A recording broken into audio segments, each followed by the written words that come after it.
예배 자리에 함께 하신 모든 분들을 주의 이름으로 환영하고 축복합니다. 영상으로 예배 드시는 분들에게도 같은 은혜가 함께하기를 바랍니다. 이 물리세계에서는 빛보다 빠른 것은 없다고 합니다. 그런데 이 빛의 특징들이 있습니다. 그것은 빛의 속도는 너무나 빠르기 때문에 빛의 속도로 가속하는 것은 대단히 어렵다고 합니다. 그래서 과학자들이 외계인의 존재를 부정하는 이유가 여기에 있습니다.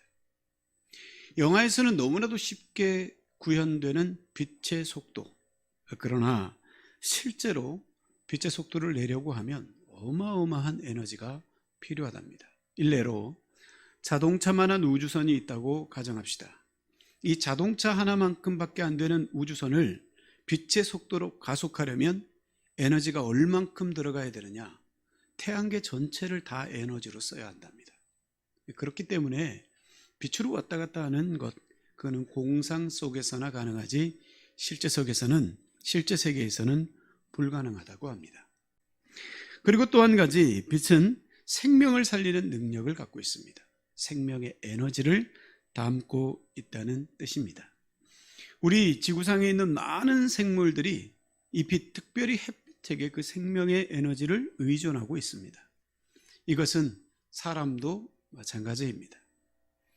특별히 우울증에 걸려서 꺼져가는 생명들, 그들은 햇볕 아래 자기를 노출하면 다시 살아나는 일들이 일어났다고 합니다. 그래서 의사들은 사람이 괜히 우울해지고 침울해지면 권하는 것이 약을 먹거나 다른 어떤 것을 먹는 것보다도 먼저 햇볕 아래에서, 따뜻한 햇볕 아래에서 산책하기를 권한다고 합니다. 그리고 또 한 가지, 빛은 어두움을 물리치는 큰 능력을 갖고 있습니다. 아무리 세미한 빛이라고 할지라도 그 빛이 들어오는 순간 어마어마하게 짓누르고 있는 모든 어두움이 순식간에 떠나갑니다. 작은 빛만 있어도 사물을 분별할 수 있게 됩니다. 천천히 눈이 밝아져서 결국엔 사물을 분별하게 되는 거죠. 물리세계에서의 빛은 대단한 영향력을 갖고 있습니다. 그런데 빛이라는 것이 물리세계에만 있는 게 아닙니다. 영적 세계에도 빛은 있습니다. 그런데 이 영적 세계에 있는 빛은 물리적인 세계에 있는 빛보다 훨씬 더 큰 영향력을 미칩니다. 영적 세계의 빛은 물리세계뿐만 아니라 영적 세계도 주관하고 있기 때문입니다. 이 영적 세계의 빛을 요한일서 1장 5절은 어떤 것인지 분명하게 우리에게 밝혀주고 있습니다. 요한일서 1장 5절입니다. 하나님은 빛이시라. 영적 세계의 빛은 하나님이십니다. 하나님이 영적 빛이십니다. 그래서 우리는 오늘 불렀던 찬송처럼 찬송가 60장을 이렇게 부르고 있습니다. 영혼의 햇빛 예수님, 가까이 비춰주시고 이 세상 구름 일어나 가리지 않게 하소서. 성부 하나님도 성자 하나님도 성령 하나님도 모든 하나님, 삼위일체 하나님은 빛이십니다. 그런데 놀라운 것은 이 빛이신 하나님께서 당신의 빛을 누구에겐가 나누어 주셨습니다. 이 나누음 받은 사람들을 우리는 그리스도인이라고 부릅니다. 어떻게 나누셨나요? 예수 그리스도 안에서. 곧 다시 말하면 예수 그리스도의 피로 당신의 빛을 우리들에게 나누어 주셨습니다. 빛이 우리에게 나눠줬다는 것은 굉장한 의미를 갖고 있습니다. 왜냐하면 하나님께서 이 세상, 물리적인 세상, 영적인 세상을 주관해 가실 때에 빛을 나눠 가진 사람들, 우리를 뭐 한다는 겁니까? 의식한다는 겁니다. 이것을 대표적으로 보여주는 것이 히스기야 왕의 병든 모습을 통해서입니다. 열왕기하에 보면 유다 왕 히스기야가 병듭니다. 이 사람이 병들었을 때 너 이제 죽을 준비해라, 곧 죽을 거야 라고 이사야 선지자를 통해서 말씀하셨습니다. 그런데 히스기야 왕이 너무 애통하는 마음으로 벽을 보면서 눈물을 흘립니다. 하나님, 제가 하신 일 알잖아요. 왜냐하면 이때 나이가 35살이었거든요. 그래서 눈물을 흘리면서 하나님께 부탁합니다. 하나님이 그의 기도를 들으셨습니다. 왜냐하면 하나님이 그를 기뻐하였기 때문입니다. 그는 하나님이 기뻐하는 사람이었기 때문입니다. 그래서 하나님께서 그 예언을 하고 나가는 이사야, 왕궁을 빠져나가지도 않았는데 다시 그에게 계시하십니다. 돌아가서 히스기야에게 너 살았다 이야기해 주라고. 그리고는 얼마나 사느냐, 15년을 더 살 것이다 이야기해 주라고 하나님께서 이사야에게 말씀하셨습니다. 이사야가 돌이켜서 히스기야에게 갑니다. 하나님께서 말씀하셨는데 왕 당신 15년 더 삽니다. 그러자 히스기야가 이야기합니다. 그거 내가 어떻게 알아요? 어떻게 해줄까? 히스기야가 구합니다. 아하스의 일령표를 10도쯤 뒤로 가게 해주세요. 우리로 시간으로 따지면 40분입니다. 40분의 시간을 뒤로 늦춰주세요. 앞으로 가는 건 쉬운데 뒤로 늦추는 것은 대단히 어려운 일이기 때문입니다. 그런데 하나님께서 놀랍게도 우주의 역사를 히스기야 한 사람 때문에 바꾸셨습니다. 이게 빛을 나눠받은 사람들의 이야기입니다. 우리가 하나님의 빛을 나눠받았다는 것이 이만큼의 의미를 갖고 있습니다. 심지어 여호수아는 아말렉과 전쟁할 때에 아말렉을 물리치기 위해서 해를 멈추게 했습니다. 달을 멈추게 했습니다. 놀라운 것은 그 전쟁이 끝날 때까지 해가 움직이지 않았습니다. 이건 40분의 문제가 아닙니다. 몇 시간이 지속되었는지 알 수 없는 역사입니다. 하나님께서는 우리에게 빛을 나눠주시고 우리를 하나님의 빛의 자녀 삼아 주셨습니다. 소위 말해서 부모의 피를 이어받은 자들을 가리켜서 우리는 자녀라고 합니다. 부모의 피를 물려받았기 때문에 자녀입니다. 피는 닮게 하는 특성을 갖고 있습니다. 왕의 피를 물려받은 자들은 왕의 자녀입니다. 종의 피를 물려받은 자들은 종의 자녀입니다. 우리는 하나님의 자녀, 곧 빛 대신 하나님의 자녀라고 했습니다. 여기에 작용된 피는 도대체 뭘까요? 그렇습니다. 예수 그리스도의 피입니다. 예수 그리스도의 피로 말미암아 우리는 빛의 자녀가 되었습니다. 이제는 뭐였습니까? 이전에는 오늘 8절 말씀에 어두움이었다라고 합니다. 너희가 전에는 어두움이었다. 너희가 전에는 어두움이었다라고 거듭 하나님께서 말씀하고 계십니다. 자녀들에게 부모들은 다 어떤 애착을 갖고 있습니다. 자녀들이라면 이렇게 되었으면 하는 바람을 갖고 있습니다. 자녀들이기 때문입니다. 아무리 욕심 없이 자녀를 키운다고 해도 그 부모들은 나름의 바람, 나름의 기대, 나름의 애착을 갖고 있습니다. 내 자녀가 이런 품위, 내 자녀가 이런 품격을 가지고 자라 주었으면 좋겠다라는 마음이죠.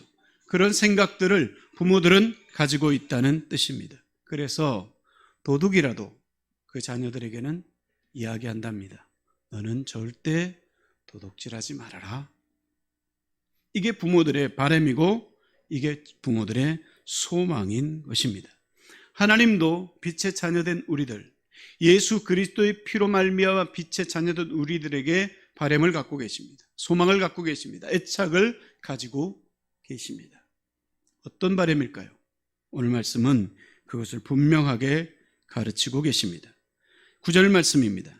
빛의 열매는 모든 착함과 의로움과 진실함에 있느니라. 곧 빛의 자녀들로서 빛의 열매를 맺으라는 것입니다. 다시 말하면 우리 8절에 이야기했던 것처럼 이제 빛의 자녀이니 빛의 자녀처럼 행하라는 하나님의 바람인 겁니다. 자, 그러면 여러분, 여기에서 말씀하고 있는 착함과 의로움과 진실함은 어떤 것일까요? 이것을 마태복음 5장 16절은 보다 분명하게 우리에게 말씀하고 계십니다. 마태복음 5장 16절입니다. 이같이 너희 빛이 사람 앞에 비치게 하여 그들로 너희 착한 행실을 보고 하늘에 계신 너희 아버지께 영광을 돌리게 하라. 소위 착함과 의로움과 진실함이라는 것은 빛을 비추는 행실입니다. 의로움과 진실된 빛입니다. 빛이 없는 곳에 빛을 비춰서 빛이 무엇인 것을 보이는 겁니다. 또는 빛이 아닌 것을 빛으로 여기며 사는 거짓 빛에 속고 사는 사람들에게 빛의 분명한 모습을 보여주는 그 빛을 비추는 삶, 이것이 빛된 자녀들, 소위 말해서 착함과 의로움과 진실함을 가진 삶을 사는 자의 모습입니다. 여러분, 이것을 좀 더 구체적으로 이야기합시다. 원어로 봅시다. 뭐라고 했느냐? 사실은 착함과 의로움과 진실함의 원어적인 뜻은 질서 있는 삶을 의미합니다. 어떤 사람을 만나면 질서가 보이는 사람이 있습니다. 그렇죠? 어떤 사람을 만나면 내가 어떻게 살아야 되겠다라는 게 보이는 사람들이 있습니다. 어떤 사람들과 교제하다 보면 인생의 진짜 목표, 인생의 진짜 목적이 무엇이구나라는 걸 깨닫게 하는 사람들이 있습니다. 사람을 생각하는 것에 대해서, 또는 품격 있게 말하는 것에 대해서, 또는 가치 있게 돈을 벌고 쓰는 것에 대해서, 또는 좋은 관계를 맺어가고 유지하는 것에 대해서 분명한 질서를 보여주는 그런 사람들이 있습니다. 여러분, 하나님께서 빛의 자녀로서 착함과 의로움과 진실함의 삶을 살아가는 것은 바로 이런 삶을 저와 여러분에게 원하고 계신 겁니다. 우리를 사람들이 바라보면서 인생은 그렇게 사는 거구나, 인생 산다는 것은 저렇게 사는 거구나, 진짜 인생의 목표는 그것이구나, 이로구나 라는 것을 우리들의 삶을 통해서 보여줄 수 있어야 한다는 겁니다. 여러분, 어떻습니까? 이 빛된 삶은 하나님과의 동행을 통해서 가능합니다. 왜냐하면 빛은 하나님이시기 때문에 그렇습니다. 저와 여러분이 빛의 자녀답게 그야말로 질서를 보여주는 삶의 주인들이 되기를 주의 이름으로 권면드립니다. 이 땅의 사람들, 이 땅에 사는 사람들, 빛이 없이 또는 빛이 아닌 것을 빛으로 여기면서 속고 살고 있습니다. 여러분, 우리는 아니어야 된다는 거예요. 이걸 여러분 빗대어 다른 말로 이야기하자면 선장 바뀐 사람답게 살라는 겁니다. 선장이 바뀌었다고 인정될 만큼 삶을 살아가는 거예요. 어떤 항구에 예인선 한 척이 있습니다. 근데 예인선이라는 것은 아시다시피 큰 배가 항구로 접안에 들어오려고 하면은 예인선이 꼭 필요합니다. 왜냐하면 이 큰 배가 작은 배처럼 컨트롤되지 않기 때문입니다. 잘못 접안했다가는 항구 전체를 망칠 수도 있고 또는 배가 완전히 파괴될 수도 있기 때문에 반드시 예인선이 필요합니다. 그런데 어느 항구에 예인선 한 척이 있었습니다. 근데 이 배는 난폭하게 운전하기로 정평이 나 있었습니다. 이 선장이 대단히 난폭한 사람이었기 때문입니다. 이 배의 예인을 받으면 그 배는, 예인받은 배는 물건이 어디가 부셔져 있거나 배가 어디가 망가져 있기 일쑤였습니다. 그래서 어지간해서는 이 배를 불러서 예인받지 않으려고 합니다. 어떤 날이었습니다. 한 큰 대형 선박이 이제 이 항구에 접안에 들어오려고 합니다. 예인선을 찾는데 없습니다. 너무 바빠서 다 지금 일을 하고 있습니다. 남아있는 건 그 예인선, 소위 폭력선이라고, 폭력배라고 이름 지어진 그 배 하나뿐이었습니다. 어쩔 수 없이 그 배를 부릅니다. 그런데 이 배가 놀랍게 접근해 옵니다. 이전에는 아주 거칠게 와서 쿵 하고 부딪히는데 아주 조심스럽게 예의 있게 그 대형 배에 접근해 오더니 조심스럽게 예인하여서 안전하게 항구에 접안되도록 만들었습니다. 이 대형 선박의 선장이 너무 놀랐습니다. 그래서 밑에 있는 예인선을 바라보면서 외쳤습니다. 아니, 그 배에 무슨 일이 일어났습니까? 도대체 어떤 일이 일어났기에 옛날과는 완전히 다르네요. 그러자 그 배에서 일을 하고 있던 한 선원이 외쳤습니다. 이 배의 선장이 바뀌었답니다. 이 배의 선장이 바뀌었답니다. 이게 그 예인선에 있던 선원이 외친 소리입니다. 여러분, 하나님께서 우리에게 빛의 자녀들답게 살아라 라고 말씀하시는 것, 착함과 의로움과 진실함을 가지고 살아라, 질서 있게 살아라 라고 말씀하시는 것은 선장이 바뀌었음을 분명코 보이라는 뜻입니다. 여러분, 저와 여러분의 삶이 어떠십니까? 우리의 삶 가운데 질서가 어려 있습니까? 진실함과 착함과 의로움이 어려 있습니까? 사람들이 우리를 보면서 빛의 자녀라고 인정할 만합니까? 아니면 저 사람은 선장이 바뀌었구나, 이전에 살던 모습과는 전혀 다르구나 인정하고 있습니까? 만약에 우리가 그러지 못하다면 이건 심각한 겁니다. 만약에 우리가 그렇지 못하다면 우리는 정말 심각한 지경에 지금 이르고 있는 겁니다. 저와 여러분, 하나님은, 빛 대신 하나님은 예수 그리스도의 피로 우리를 부르셔서 빛의 자녀 삼으셨습니다. 빛의 자녀는 착함과 의로움과 진실함 가운데, 곧 다시 말하면 질서 있는 삶을 살아가는 자들입니다. 우리를 보면서 인생의 의미를 깨닫고 진정한 인생의 목표를 깨닫고 어떻게 삶을 살아가야 되는지를 분명히 깨닫는 것, 이것이 우리 가운데서 일어나줘야 됩니다. 어떠세요? 우리 다시 한번 일어납시다. 여러분, 이 땅 살아가면서 그러지 못한 사람들에게, 빛이 아닌 것을 빛으로 여기며 사는 사람들, 때론 빛을 잃어버려서 어두움 가운데 살아가는 사람들에게 빛은 이것이야, 빛은 여기야, 인생은 이렇게 살아야 돼 라고 분명하게 보여주는 선장이 바뀐 사람들, 질서 있게 삶을 사는 사람들의 모습을 저와 여러분이 보여봅시다. 빛의 자녀입니다. 두 번째로, 빛의 자녀로서 주님은 우리에게 주를 기쁘시게 할 것이 무엇인지를 시험하라고 하십니다. 시험하라라는 말, 하나님을 시험하라는 말은 대단히 도전적입니다. 성경의 대부분의 시험은 하나님의 몫입니다. 하나님이 사람을 시험하시는 겁니다. 그런데 놀랍게도 하나님을 시험하라고 도전하고 계십니다. 그런데요, 사람이 하나님을 시험한 때가 있었습니다. 그것은 출애굽한 이스라엘 백성들이었습니다.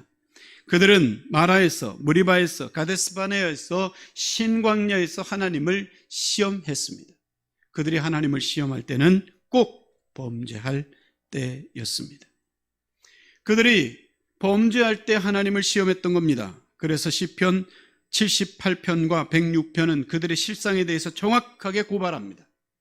시편 106편 14절입니다. 광야에서 욕심을 크게 내며 사막에서 하나님을 시험하였도다. 욕심 때문에, 탐욕 때문에 그들은 하나님을 시험했다고 말씀하고 있습니다. 하나님을 시험하고도 아무 일이 없었던 사람, 그 사람은 기드온 뿐입니다. 우리는 어떻게 하나님을 시험할까? 하나님을 시험하라고 하시는데, 그럼 우리는 어떻게 도대체 하나님을 시험할까? 도키마조라는 이 시험하다라는 말은 가려내다 또는 분별하다, 탐구하다, 검토하다, 헤아리다라는 뜻입니다. 그래서 이 말씀을 보다 더 리얼하게, 아주 실제적으로 쓰고 있는 하나님의 말씀은 로마서 12장 2절입니다. 거기는 이렇게 되어 있죠. 하나님의 선하시고 기뻐하시고 온전하신 뜻이 무엇인지 도키마조, 분별하라. 분별하라고 말씀하십니다. 시험하라는 거죠. 탐구하라는 거죠. 탐색하라는 거죠. 분별하라는 거죠. 검토하라는 뜻입니다. 그럼 여러분, 누가 검토할까요? 누가 탐구하고 탐색할까요? 간절한 사람입니다. 간절하지 않으면 검토하지 않습니다. 간절하지 않으면 탐색하거나 탐구하지 않습니다. 간절하지 않으면 분별하려고도 하지 않습니다. 그래서 그 주제에 대해서 간절한 사람은 반드시 탐색하게 되어 있고, 그 주제에 대해서 간절한 사람은 반드시 탐구하게 되어 있습니다. 하나님을 시험하라, 이 말은 하나님을 탐구하고 탐색하라입니다. 다른 말로 표현하면 하나님에 대해서 간절해라.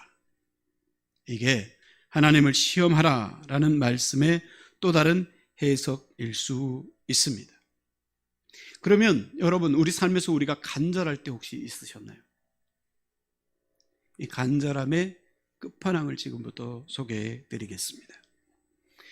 여러분, 남자아이들이 커서 군대 가면 훈련소에 입소를 하죠.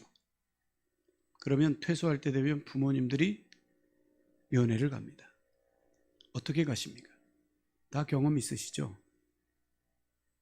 어떻게 가셨어요? 네.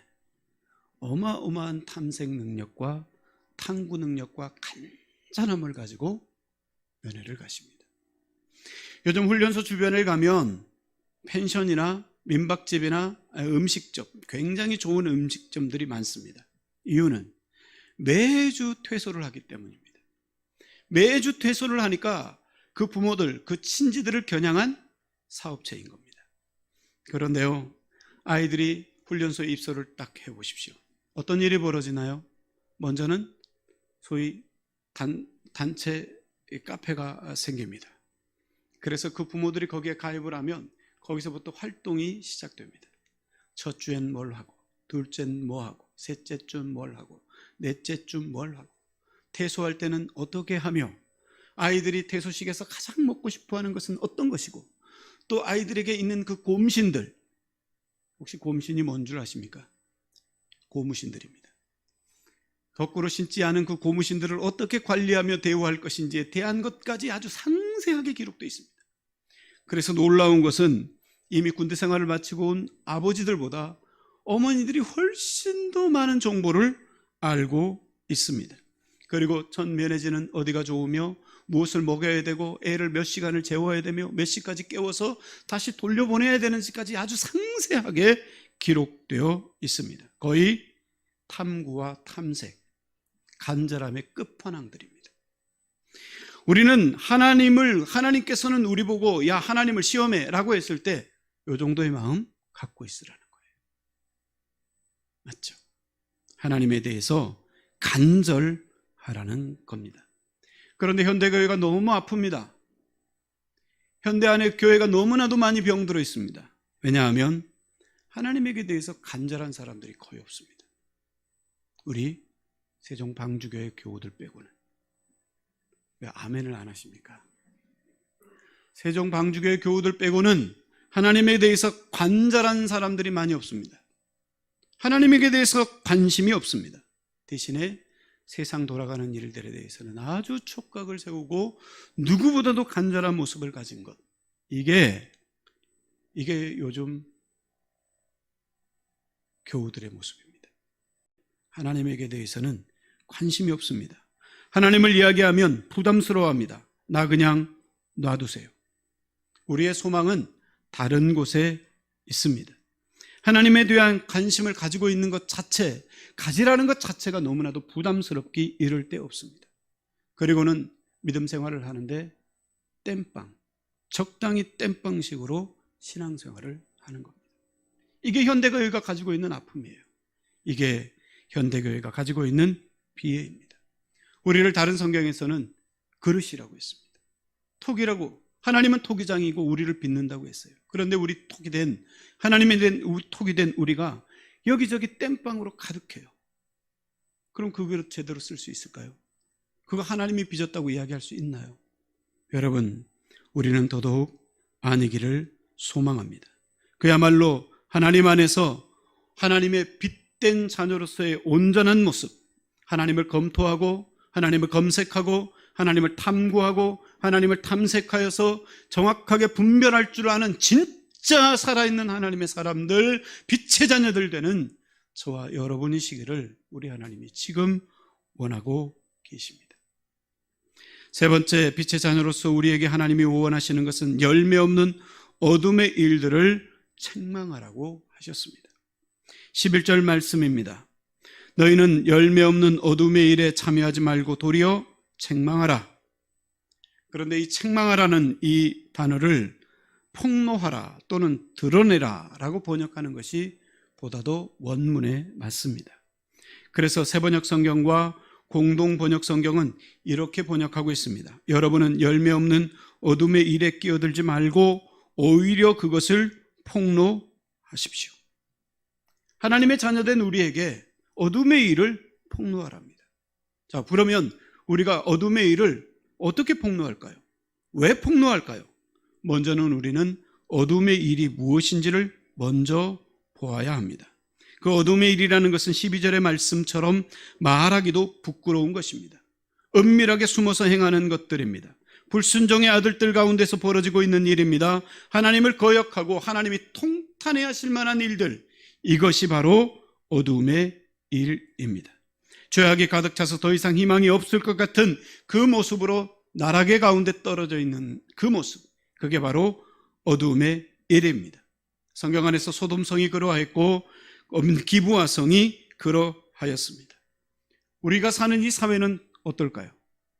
이 사회에 어두움의 일들은 없을까요? 여러분, 지난주에 조유나 양이 탄 그 가족이 탄 차량이 바다 위에서 인양되었습니다. 그 조유나 10살밖에 안 된 아이입니다. 부모들이 그 아이를 끌어안고 동반 자살을 했습니다. 왜 그랬나요? 비트코인이 급락하면서 이런 일을 벌였답니다. 아니, 돈 때문에 그럴 수 있죠. 내가 투자할 수 있습니다. 그런데 중요한 것은 그 투자가 감액되었다고 해서 어떻게 생명을 돈으로 바꿔버립니까? 이런 일들이 바로 어두움의 일들이라고 할 수 있습니다. 지난주 한 줄로 보도되어서 사라진 기사 하나 있습니다. 강남의 한 클럽에서 스와핑을 제안했습니다. 그 사장이. 그런데 무려 26쌍이나 거기에 동참했습니다. 그런데요, 너무 어처구니 없는 것은 경찰이 그걸 처벌할 기준이 없답니다. 왜? 자발적으로 거기에 다 참석했기 때문에, 돈 내고 와서 참석했기 때문에, 강제로 끌어들인 것이 아니라 그야말로 자발적으로 했기 때문에 그들을 어떻게 처벌할 수가 없답니다. 이게 바로 어두움의 일들입니다. 부산에 있는 어떤 병원에서는 자기 부인의 진료가 늦어진다는 이유로 50대 남성이 휘발유를 페트병에 담아와서 줄줄줄 뿌리며 들어오더니 응급실에서 불을 질러버렸습니다. 다행히 응급실에 있는 사람들이 너무나도 빠르게 그 상황을 대처함으로 말미암아 큰 사고로 이루어지지는 않았습니다. 여러분, 이게 한 주 동안 있었던 우리 사회에서 몇 가지 드러난 일입니다. 1년을 이야기하면 어떨까요? 수로 헤아릴 수 없을 만한 일들이 우리 사회 가운데서 계속해서 벌어지고 있습니다. 우리 사회가 빛 가운데 있다고 누가 장담합니까? 우리 사회가 빛들의 아들들로 말미암아 이루어진 일들만 일어나고 있다고 누가 우리 장담할 수 있습니까? 우리 사회는 어두운 사회입니다. 우리 사회는 빛이 있어야 될 사회입니다. 우리 사회는 그야말로 빛에 의해서 폭로되어져야 되고 드러나져야 될 사회, 그 사회가 바로 우리가 살고 있는 사회입니다. 죽이고 죽고 광란의 시간을 보내는 우리 사회, 여러분, 정말 그들에게 돈을 준다면 그런 일이 없었을까요? 두 번째, 여러분, 사람들이 제깍 자기의 요구를 들어줬다면 그 50대 남성이 그런 일을 벌이지 않았을까요? 아니요. 어디선가는 그는 또 다른 이유로 그 일들을 반드시 벌일 것입니다. 여러분, 그 26쌍이나 되는 그 수화평의족들, 그 사람들에게 인간 쾌락의 끝을 보여줬다면 그들이 그 일들을 멈췄을까요? 아니요. 그러지 않았을 겁니다. 지금 요즘 우리가 사는 이 세상, 교회를 사람들은 점점 떠나가고 있습니다. 교회를 가르쳐서 희망이 없다고 이야기를 합니다. 그리고는 다른 곳에서 희망을 찾아야 된다고 강변하면서 그들은 교회를 벗어나고 있습니다. 교회를 비난하고 있습니다. 교회에 철퇴를 내려야 된다고들 하고 있습니다. 그런데 한번 보십시오. 그들이 떠난 그 사회, 그들이 떠나서 만든 그 사회는 어떻습니까? 점점 불안은 더해가고 있습니다. 점점 난폭해지고 있습니다. 점점 흉폭해지고 있습니다. 점점 혼탁해져 가고 있습니다. 점점 어두움에 사로잡혀서 먹이를 찾아 산기슭을 어슬렁거리는 누구의 노래처럼 하이에나가 되어가고 있습니다. 왜 이렇죠? 도대체 왜 이렇습니까? 왜 그들에게 이런 일들이 벌어지고 있습니까? 폭로되지 않기 때문입니다. 그들의 그 어두움의 실상들이, 그들의 그 어두움의 일들이 폭로되어지지 않고 있기 때문입니다. 드러나지고 있지 않기 때문입니다. 그들이 저지르고 있는 그 어두움 속에서의 일, 그거 아니야, 그거 잘못된 거야, 그거는 하나님이 기뻐하지 않으시고 그건 빛의 일들이 아니야, 너희들을 망치는 것이고 너희를 혼탁하게 하는 것이고 너희를 오히려 난폭하고 너희를 오히려 나락으로 떨어뜨리는 그런 어두움의 일들이야 라는 것을 분명코 드러내는, 폭로하는 일들이 없기 때문입니다. 여러분, 그래서 하나님 우리에게 말씀하시는 거예요. 빛된 자녀들아, 폭로해라. 어두움의 일들을 폭로해라. 그럼 여러분, 우리는 어떻게 폭로할까요? 저항하면 됩니다. 저항해야 됩니다. 이 어둠의 일들에 대해서 저항해야 합니다. 여러분 보셨던 암살이라는 영화가 있죠. 그 전지현이 독립투사로 나옵니다. 전지현에게 누군가가 묻습니다. 당신들이 일한다고 나라가 독립될 줄 알아? 당신들이 이런다고 누가 알아줄 줄 알아? 그때 전지현이 명대사를 날립니다. 알려야죠. 누군가 이 나라의 독립을 위해서 싸우고 있다는 사람, 누군가 이 나라의 독립을 위해서 싸우고 있는 사람이 있다는 것을 알려야죠. 하나님이 우리에게 말씀하시는 게 그겁니다. 알려라, 알려라, 알려라. 이 세상에게 알려라. 이렇게 가서는 안 된다고. 이건 멸망의 길이라고. 이렇게 가서는 안 된다고. 이것은 어두움의 길이라고. 알려주어라. 여러분, 우리는 그러므로 어둠의 일들에 저항해야 합니다. 전지현은 총으로 저항했습니다. 우리는 어떻게 저항할까요?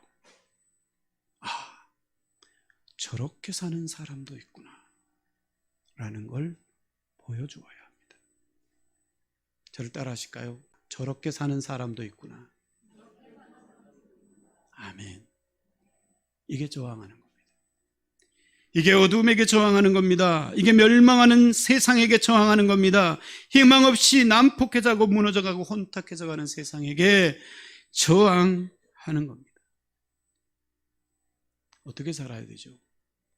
손해와 손실이 있어도 진실을 찾아갈 줄 아는 사람들. 저렇게 가면 손해일 텐데, 저렇게 하면 손실이 일어날 텐데, 그래도 그 손실과 손해를 감내하면서 할 일을 하는 사람들의 모습, 그것이 우리 안에 있어야 합니다. 더 나아가서 저 말을 해버리면 감당해야 될 것이 클 텐데, 여러분, 그래도 정직하게 이야기할 줄 아는, 이리 치고 저리 두르고 하는 것이 아니라 정직을 이야기할 줄 아는 그런 모습, 그런 삶이 저항하는 삶입니다. 저와 여러분에게 하나님이 요구하시는 것, 바로 그것입니다. 그럼 왜 여러분 이런 저항하는 삶의 자세를 우리가 갖고 있어야 되죠? 왜 드러내야 되죠? 우리가 희망이기 때문입니다. 그리고 우리에게 주신 그 빛된 삶이 진짜 의미 있고 의미롭고 중요한 삶이기 때문입니다. 이런 삶을 살아야만이 사람이 살기 때문입니다. 영원히 살기 때문입니다. 하나님의 자녀가 되기 때문입니다. 더 나아가서는 우리 인생은 이걸로 끝나는 것이 아니기 때문입니다. 여러분, 그래서 우리는 그야말로 어두움의 일들을 폭로해야 됩니다. 어두움 일들에 대해서 저항해야 됩니다. 저렇게 사는 사람들도 있구나 라는 감탄사가 나올 수 있도록 해야 됩니다. 그때 우리는 진정한 희망으로 작동될 수 있기 때문입니다. 사랑하는 교우 여러분, 하나님은 우리를 빛의 자녀로 부르셨습니다. 예수 그리스도의 피로 우리를 빛의 자녀 삼으셨습니다. 우리는 이제 빛의 자녀답게 착함과 의와 진실함의 행실을 가져야 합니다. 다시 말하면 질서 있는 삶의 품격을 가져야 한다는 뜻입니다. 어떻게 살아야 할지 최소한의 길이라도 보여줄 수 있는 우리가 되어야 합니다. 두 번째, 빛의 자녀인 우리는 하나님이 기뻐하실 것, 주님이 기뻐하실 것이 무엇인지에 대해서 시험해야 합니다. 곧 주님이 기뻐하시는 것이 무엇일지를 탐색하고 탐구하고 찾아야 됩니다. 곧 주님의 기쁨에 대해서 간절하라는 뜻입니다. 세 번째, 우리는 어두움의 일들을 폭로하고 드러내야 됩니다. 빛으로 돌아오라고 우리의 삶을 통해서 외쳐 불러줘야 됩니다. 그렇지 않으면 세상은 모릅니다. 세상은 진짜 빛이 어딘지를 모릅니다. 그래서 가짜 빛을 빛으로 여기며 속고 살게 되어져 있습니다.